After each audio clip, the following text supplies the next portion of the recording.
It's no secret that in 2021 and the first part of 2022, it was easier than ever to list a home by yourself and sell it for more money than what you paid for it without the help of a licensed realtor. But here is a list of reasons to explain to you why in 2023 things are going to be much different and why you do not want to try to list a house yourself and sell it for sale by owner. So why did it become so easy to sell your house by yourself? Well, there's a couple of reasons. The housing market boom is obviously the biggest culprit there. There was such a low shortage of inventory that people were gobbling up homes like crazy and prices shot through the roof. Pretty much all you needed to do to sell your house was just get it out there on Zillow, Realtor.com, any of those aggregation sites. Forget the MLS, people are gonna find your house. They're gonna come in, and in 3 days, you're gonna get 25 offers. And that was great for the FSBO because they didn't have to do much work. But those times are long gone now, and you're gonna have a lot harder time doing that this next year when there's going to be a whole lot more inventory out there. Interest rates are climbing just a little bit, making it harder for buyers to actually qualify to buy your home, and you're actually going to need the expertise of one of your local market experts to sell your house. So why do people go the FSBO route and try to sell their house themselves? Well, one of the biggest reasons is they want to save money.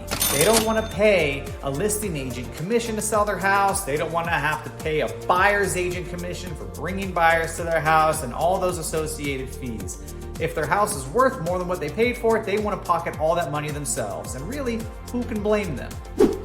Another reason people choose to go the for sale by owner route is because they think it's not actually that hard to sell a house. Well, as much as we might not like to admit it, that was kind of the case in 2021 and the first part of 2022. But the market has shifted drastically. The buyers have so much more power now that honestly is not the case, and historically has really never been the case. And we'll get more on that later. Another common reason people choose to go the FSBO route is because they disagree with realtors on what the value of their home actually is. Well, newsflash, the value of your home is what people are willing to pay for it. So there's a lot of disagreement, the push and pull between listing agents and the homeowner about what they should list the home for, what offers they want buyers to bring to the table. And if you cut the realtor out of it, sell it yourself, you can list it for whatever price you want. And that's attractive to a lot of people. When selling a property by yourself, be prepared to sacrifice a lot of your time. That's time in addition to your family life, your professional life at your job, or any other activities that you might be a part of. It eats at your personal life, making your entire life revolve around selling this one property. All that time is going to include taking pictures, getting your property staged, dealing with showings, other people coming into your house to take a look at it, including the looky-loos that are just there to waste your time. Not to mention dealing with all the other agents, and we'll talk more about the other agents later, but all that stuff just eats away at your time. And the biggest time waste of all time if you're a FSBO is all of the paperwork.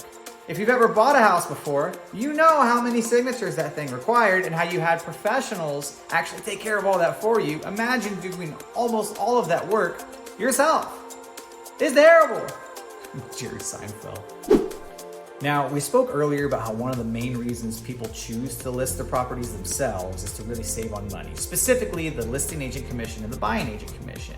What they really fail to factor in is a lot of the costs associated with listing a property that are usually covered by the listing agent doing their job correctly. And now that bucket's passed on to you. So how does that work? One of the main ways that works out is by spending a lot of money up front with no guarantee on a return of any of it. Think about it. If you list your property and you spend money getting the property photographed, getting it staged, or getting it deep cleaned, or making any improvements, maybe you needed to replace a banister here or get the roof replaced or anything like that, and then you list the property poorly and it doesn't sell, well, now your house might be nicer to live in, but all that money is just a sunk cost and you didn't even end up selling your house in the first place. And on the flip side, if you don't want to spend any money and you don't try to make your property more presentable and more marketable, well, then you're really just wasting your time and you're not going to get that value. And while we're talking about getting the most value for your home, let's talk some statistics. We don't have data for last year, but in 2021, 10% of all homes sold in the United States were sold for sale by owner. And those properties sold for an average of $225,000 compared to $330,000 for agent-assisted home sales. That's a difference of $105,000 between for sale by owner properties and for homes represented by an agent. So if you're trying to save on 1.5% to 3% or even 6% commissions, that can mean a lot less than if your house were to sell 20 to 30 to 40% less than its market value had you just went ahead and hired the agent in the first place. In the end, we're trying to make you more money, not cost you money. And one of the biggest reasons to actually hire an agent is that listing agents don't get paid up front. They only get paid when your home actually sells and gets all the way to the closing table. Now, depending on the listing agent you work with, sometimes sellers do pay a little bit for the staging and photography, but at the end of the day, you are not out that commission if your property doesn't sell. At which point, you can just pull your house off the market, fire that listing agent, and hire somebody else. In that way, it's actually pretty low risk to hire a listing agent. You're not going to lose perceived value on your home for letting it sit on the market for a long time. If you hire an industry professional with a very good reputation that works for a great brokerage, they obviously have a very high closing ratio. So listing with a very, very good agent, it's almost a done deal that your house is going to sell, and you can rely on that income, especially if you're trying to turn your sale around into another purchase, which can be really the difference between getting the dream home and getting a home. Another reason not to go the for sale by owner route is the perception of it. People don't like working with the owners of the properties. There's a perception of FSBOs, whether it's true or not, that they're only testing the market to see what the value of their house might be. That is, putting an unrealistically high price tag on it and seeing what kind of traction and interest that they get. It's a lot like fishing for a big fish. Let's put an unrealistically high expectation out there and see if I can get some sucker to buy my house for $200,000 more than it's worth. FSBOs are also often very difficult to work with as a buyer's agent. Buyer's agents have so many more communication hurdles, which can lead to miscommunication when it comes to showings or information about the property. And especially once you get under contract, you don't want to have negotiations fall out purely because of a lack of the ability to communicate, especially when you do not have that third party, the listing agent, to rely on. And even if that listing agent's not answering, you can always go to the brokerage or somebody else. There's always somebody to talk to. Whereas with the FSBO, you really only have one point of communication. And speaking of negotiations, a stubborn or unaware FSBO might scare away an otherwise very reasonable buyer once they start requesting very common and minor repairs around the house. Maybe it's something that the seller is completely unaware of as a common thing. Maybe they think it's going to cost them more money than it would. And if they scare away that buyer, that could potentially hurt your bottom line. Speaking of your house selling for less money, if you lose that buyer's gone. You're back on the market, you're letting your days on market stack up, further decreasing the value of your home. And marketing. Let's talk about marketing. So in today's day and age, with technology being where it is, there's actually a lot more options for a FSBO to market their property online than there were in the past. A seller can use Facebook Marketplace, they can use Craigslist, they can take an ad out in the local paper, and they can put a sign in their yard. There's even ways for them to list the property on Zillow and all the other aggregate sites out there that also include MLS properties. So there actually are quite a few options. That being said, a FSBO is missing out on perhaps the best marketing tool that an agent has, which is the MLS. Something only that licensed realtors and members of their local board of realtors have access to. Now, putting a property on the MLS gets you the most visibility you could want. It gets you on Zillow, it gets you on all the other property aggregation sites, even ones that you've never even heard of. It also allows agents to directly email their potential buyers straight from the MLS. You get out on all kinds of lists and automated searches that people are set up on. It's by far the best way to market a property, and the only way you can get on the MLS is by working with a licensed agent. Not to mention all of the off-market properties and channels that really great and professional agents have access to. We're talking about off-market and pre-market listings. So what a listing agent could do is put your property out into those channels before it even hits the MLS, something that a lot of agents themselves don't have access to. and FSBOs certainly don't.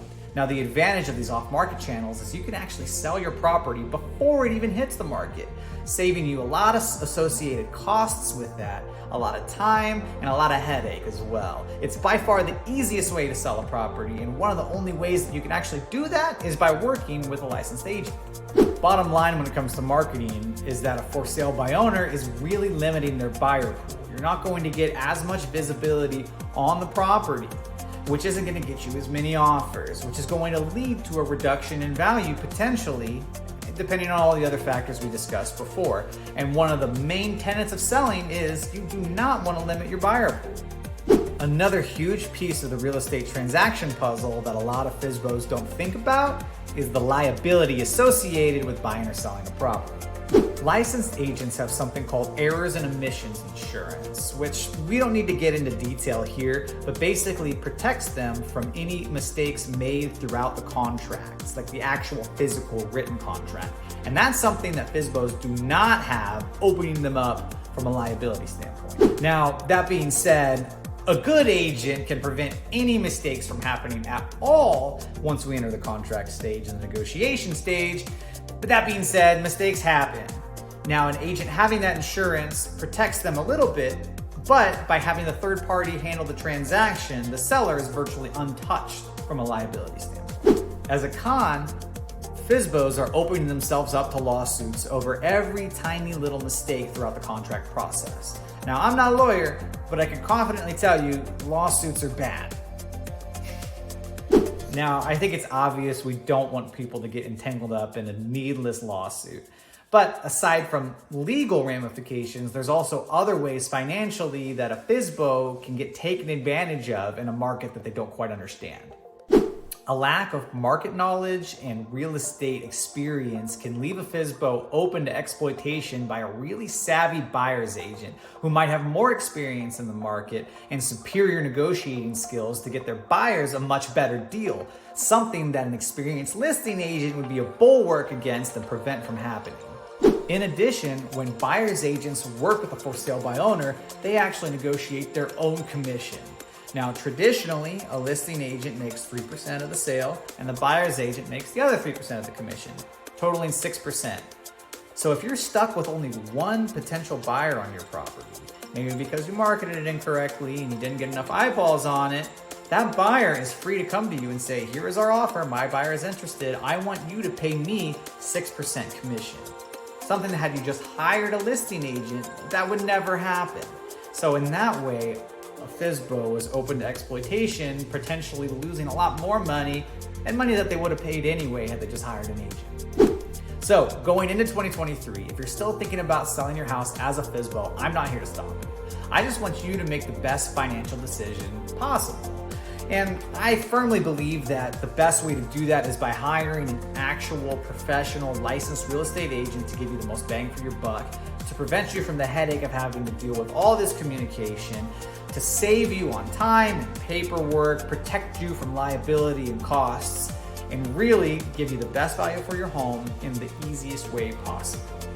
If you're looking for more real estate advice, please stay tuned to this channel. It's going to be chock full of resources, both for buyers and sellers, whether you're a first-time buyer looking for your starter home or you're selling your 11th investment property and looking to gain more, and how to game the system and how to get the most bang for your buck.